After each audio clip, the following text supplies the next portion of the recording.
શું તમે weight loss try કરી રહ્યા છો? તમારું અત્યારે વજન વધારે છે, તો આવો આપણે આજે એને સમજીએ. તો વેટ લોસ છે એ ખાલી ડાયટ અને લાઇફસ્ટાઇલના કારણે નથી થતો હોતો. એમાં આપણે જેનેટિક્સ, તમારા બોડીનો બેઝલ મેટાબોલિક રેટ, એ બધા બહુ ઇમ્પોર્ટન્ટ ફેક્ટર્સ પ્લે કરતા હોય છે. જનરલી વેટ લોસની ટ્રીટમેન્ટ ડાયટ અને લાઇફસ્ટાઇલથી સ્ટાર્ટ થતી હોય છે. ડાયટમાં ખાસ કરીને તમારું ખાવાનું ફાઇબરનું કન્ટેન્ટ વધારો અને સિમ્પલ કાર્બોહાઈડ્રેટ્સ અને ફેટ્સનું કન્ટેન્ટ ઘટાડો. એટલે સિમ્પલી આપણે જો સમજવા જઈએ તો સલાડ, લંચ અને ડિનર પહેલા ખાસ તમે લેવા માંડો, જેનાથી તમારું પેટ વધારે ફૂલ રહે અને ખાધા પછી શુગરનો સ્પાઇક ઓછો આવે, જેનાથી ઇન્સ્યુલિનના કારણે ફેટ ડિપોઝિશન ઓછું થાય. સાથે સાથે તમે ખાસ કરીને એક્સરસાઇઝ અને લાઇફસ્ટાઇલમાં થોડા ચેન્જીસ લાવો. સૌથી પહેલાં તો થ્રુ આઉટ ધ ડે જેટલો ટાઈમ તમે એક્ટિવ રહી શકો એટલા એક્ટિવ રહો. ખાલી વોકિંગથી વેટ લોસ નહીં થાય. તમે અરાઉન્ડ અડધો કલાક જેટલું વોકિંગ કરો તો બી એક રોટલી જેટલી જ કેલરીઝ બર્ન થતી હોય છે.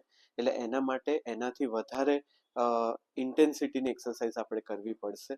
જેમ કે સ્વિમિંગ છે, તો સ્વિમિંગમાં તમારું એરોબિક્સ અને વોટરના કારણે રેઝિસ્ટન્સ એક્સરસાઇઝ બંને સાથે થશે. સાથે સાથે તમે જીમ જોઈન કરી શકો, ત્યાં રેઝિસ્ટન્સ ટ્રેનિંગ અને એરોબિક એક્સરસાઇઝીસ તમે કરાવી શકો.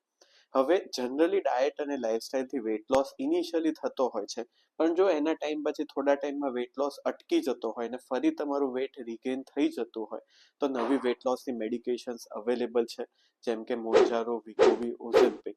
હવે આ બધી દવાઓ કામ કેવી રીતના કરતી હોય છે? તો તમે ઇનિશિયલી ડાયટ ને લાઇફસ્ટાઇલથી વેટ લોસ કરશો તો થોડા ટાઈમ સુધી વેટ લોસ સારો થશે. પછી તમારી બોડી એને ડેન્જર સિગ્નલ કરશે કે તમારો વેટ લોસ કેમ થઈ રહ્યો છે, બોડીને કોઈ બી રીતે બચાવવી પડશે. અને એના કારણે બોડી હંગરના હોર્મોન્સ વધારશે અને એના કારણે તમને ભૂખ વધારે લાગવા મળશે ને વેટ લોસ આગળ જતો અટકી જશે. તો આ કેસીસમાં આ બધી નવી દવાઓ બહુ સારી રીતના કામ કરતી હોય છે. એ તમારા બ્રેનમાં હંગરના હોર્મોન્સને રિડ્યુસ કરતી હોય છે અને તમારા પેટને વધારે ટાઈમ સુધી ફૂલ રાખતી હોય છે, જેનાથી તમને ભૂખ ઓછી લાગશે અને તમારું પેટ વધારે ટાઈમ સુધી ફૂલ રહેશે. પણ આ દવાની ઇન્ડિવિજ્યુઅલ સાઇડ ઇફેક્ટ્સ બી છે.